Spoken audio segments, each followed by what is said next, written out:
Hello viewers, আজকে আপনাদের সবাইকে পরিচয় করিয়ে দেব আমার শ্বশুরবাড়ি গ্রামের ছাদে যেসব গাছ আছে সেখানে কি কি গাছ রয়েছে। তো গাইস, একদম প্রথম থেকে আমরা দেখতে থাকি এখানে কি কি গাছ রয়েছে। এই এখন দেখা যাচ্ছে বেলি ফুল গাছ, এখানে যে ফুল হয়েছিল সেগুলো একটু একটু শুকিয়ে গেছে, নতুন কলি চলে আসছে, তখন আবারও ফুল হবে। আর এটা হচ্ছে টগর। এটা আমাদের দুইটা টাইপের টগর আছে এখানে, এটা হচ্ছে বড় টগর। আর এই ফুলটা দেখতে অনেক অনেক বেশি সুন্দর। পাশে আছে বেগুন গাছ। বেগুন গাছে কিছুদিন আগে বেগুন হয়েছিল, এখানে এখনো 2 থেকে 3টা বেগুন আছে। আর এটা হচ্ছে তুলসী গাছ। পাশে আছে ক্যাকটাস। ক্যাকটাসেও মাঝে মাঝে ফুল হয়, এখন একটু ফুলের পরিমাণ কমে গেছে। আর এটা হচ্ছে জবা ফুল গাছ। জবারও কয়েকটা ভেরিয়েন্ট আছে। আর পাশে দেখা যাচ্ছে এটা আরো একটা প্রকারের জবা।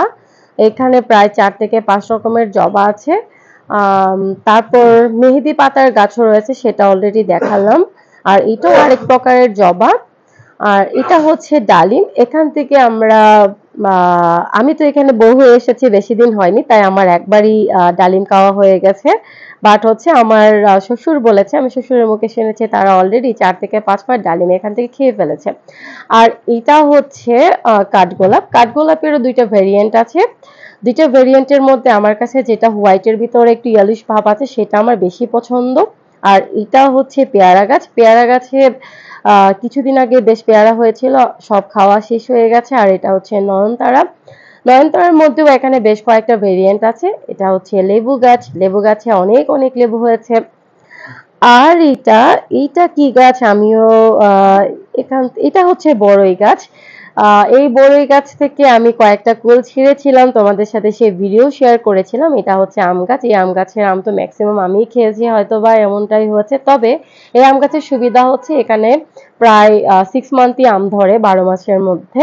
আর এটা আরো একটা তুলসী গাছ। তুলসী গাছের পাশে রয়েছে আরো একটা পেয়ারা গাছ। এই পেয়ারা গাছে এখনো পেয়ারা হয় না, যেহেতু ছোট। আর নয়নতারার যে কয়েকটা ভেরিয়েন্ট আছে সেগুলো এখন দেখা যাচ্ছে। এটা হচ্ছে গোলাপ। গোলাপেরও প্রায় 4 থেকে 5 রকমের ভেরিয়েন্ট আছে। এত সুন্দর সুন্দর গোলাপ রয়েছে, দেখলে মনে হয় ছাদ থেকে বাড়িতেই যাব না। এই হচ্ছে আরো 2 রকমের ভেরিয়েন্ট। এখানের মধ্যে হোয়াইটটা আমার সব থেকে বেশি পছন্দ।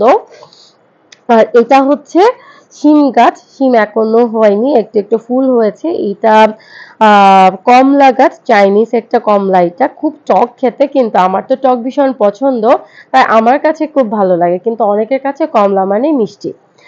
আর এখানে কয়েকটা ক্যাকটাস রয়েছে, সেই ক্যাকটাসে এখনো ফুল হয়নি যেহেতু ছোট।